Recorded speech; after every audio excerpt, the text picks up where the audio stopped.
When you think about Late Night with the Devil, you think like, I don't want no nights with the devil. Now, this movie here is what you would call a drama piece, but more of a psychological one. Like me, not knowing my seatbelt's already on. So,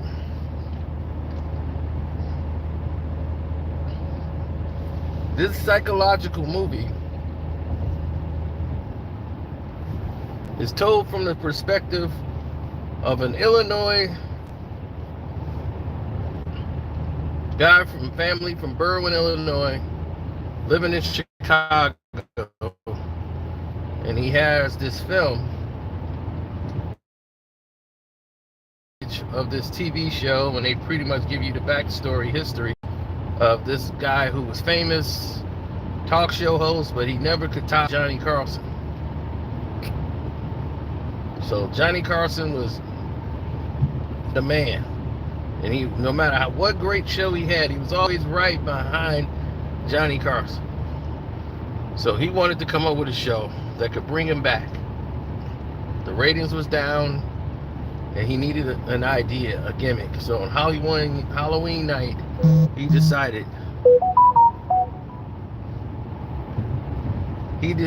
to go ahead and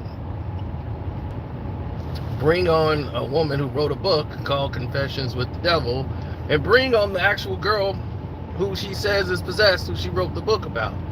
The lady that keeps him at bay and all of these things. So while the demon was there on the show or whatever, with the girl Lily, this skeptic is on the show because he doesn't believe, and he needs proof, or he will provide the evidence. So we're watching this as it plays out when everybody's on the show, and he's calling them skeptics and things of that nature. Jack wanted to keep pushing and pushing and pushing for the ratings. The show was through the roof, having a great show, but there's some weird stuff happening on this show and on this set and on this night. But Jack wants it to keep going, keep going, keep going. And they keep saying, Jack, I think we should pull the plug on this one. Jack ain't willing to do that. Jack Devereaux wants this thing to keep moving. So, as the event keeps playing out, more and more problems start to ensue. And what I liked about this film is the simplisticness of it. Sometimes subtle is more effective. Dialogue can be terrifying if used properly. Very few jump scares in this film. You don't need it. I don't need a jump scare to be scared. I can see something that's out of place, out of mind, that don't compute, and boom, just like that, I'm locked in.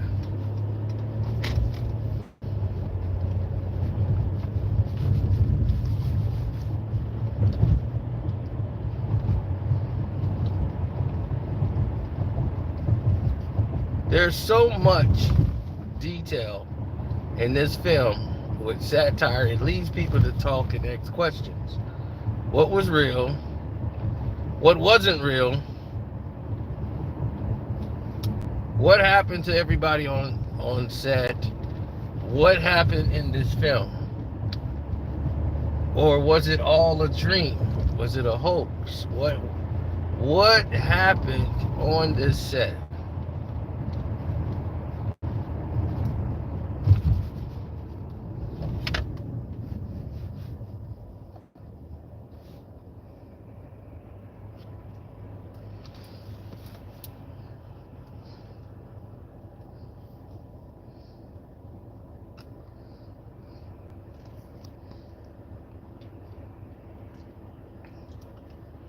Well, it's about 45 horror movies out. This devil is running rampant right now. You got Mark Wahlberg and a dog, and everything else is the devil.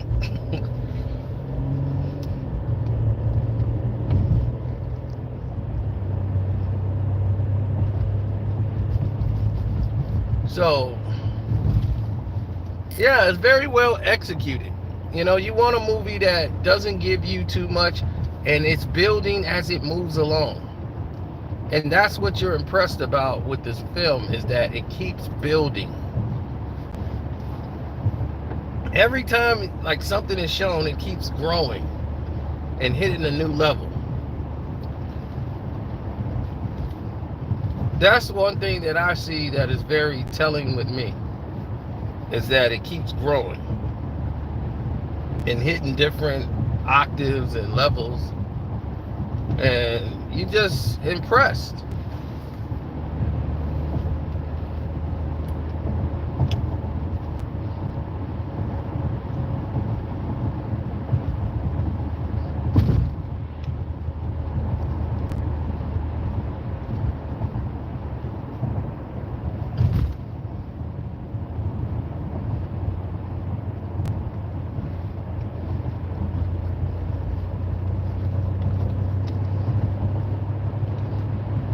Yeah, so it got very interesting. The movie was it was like building, and this is how the movies are supposed to go. You have build up, you have a plot, you have a premise, you have the layout, and you have act 1, act 2, and then you have a final act, the third act, and you land the plane. Now, whoever the person that was supposed to be the main antagonist in the film, you don't really meet that person till halfway in the movie. And then from that point on, you don't know really what's going on.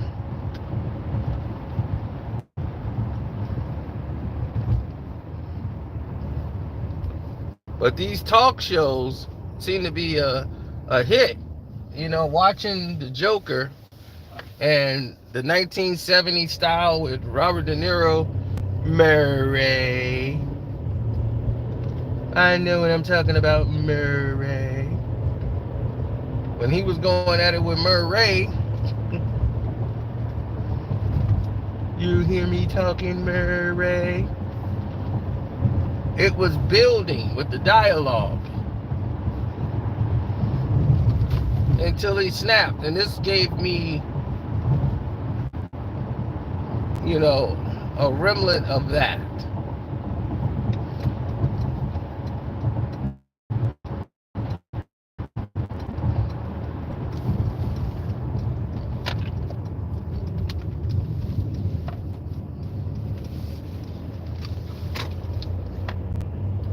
So when I had that going,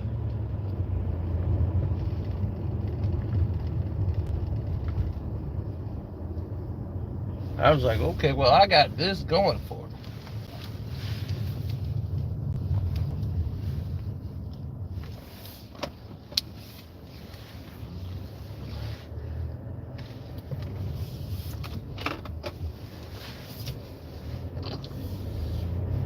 As long as I had that going for me, I was good.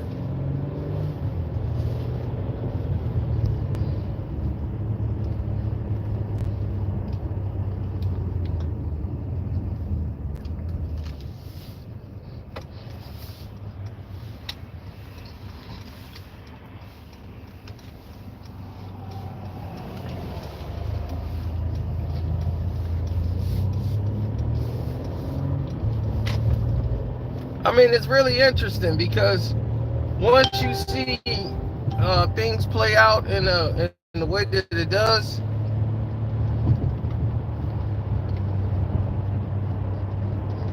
yeah, you saw how interesting the character was and the acting, the delivery. That's what makes it work. Anybody could anybody can forge a horror movie together, but the reason why most of these movies aren't scary is the execution. They don't really deliver. The third act don't deliver, and they give you something bland that you've seen before 1,000 times. It's all about jump scares, and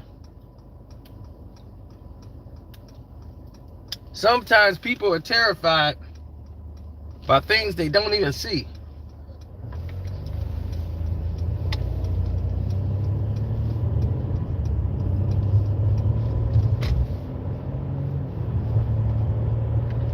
We're in a day and age where we root for Michael Myers. We root for Freddy and Jason.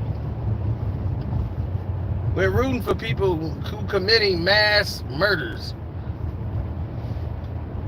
So how you gonna be terrified when you there buying the ticket to see him do his thing?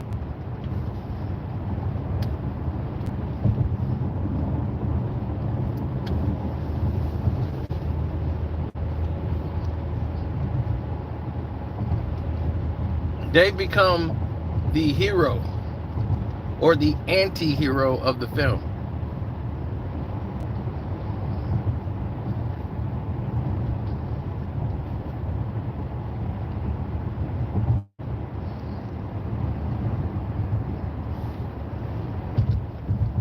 Well, Jack had to deal with a lot of personal pain.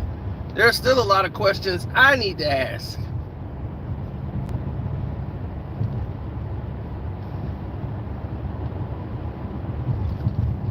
So,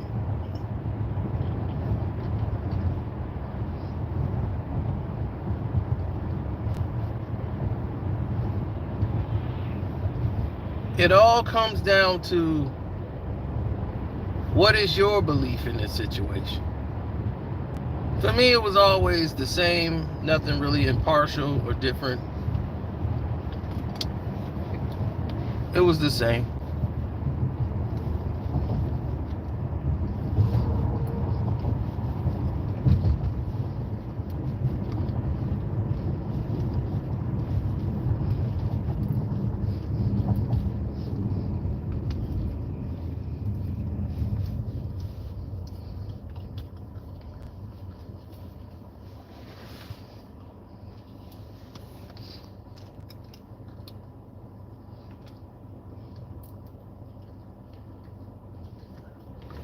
They don't.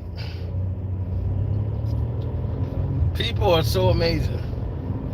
They are enamored with looking at something and just being mesmerized and not understanding what they saw. It makes you want to look at it again to see what you missed and the build up to this.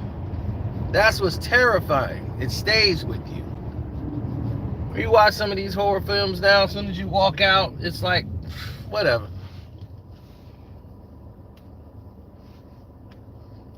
Now, I haven't seen The First Omen, but I did see another one.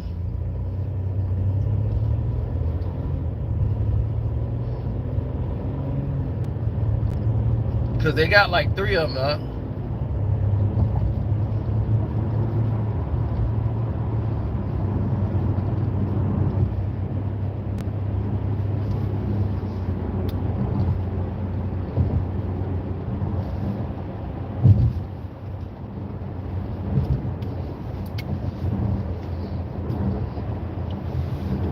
That Immaculate, supposed to be the story behind the Immaculate Conception. That's Sydney Sweeney. She did a great acting job in that movie, but that movie went left.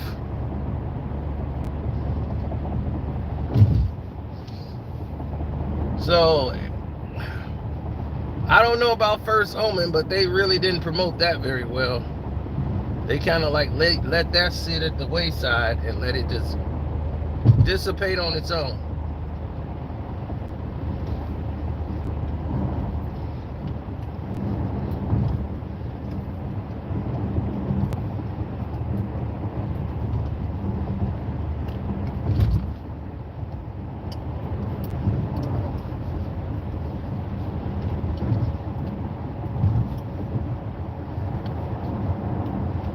Yeah, sometimes when you get the wrong people, when the wrong people are in charge,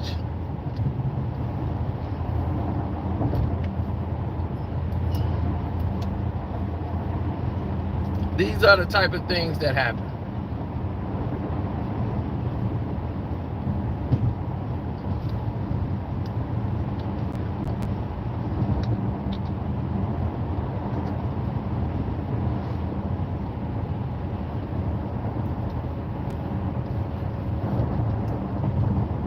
Yeah, I like to use the straw to get all the popcorn particles and stuff like that out of my gums.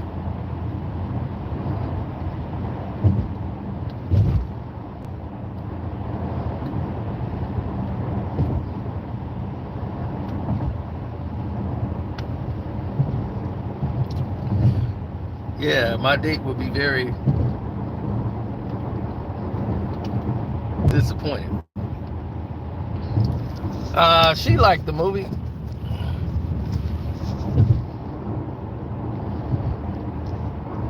But she got to get up at 6 in the morning. I don't. I'm like, sucks to be you. I'm out.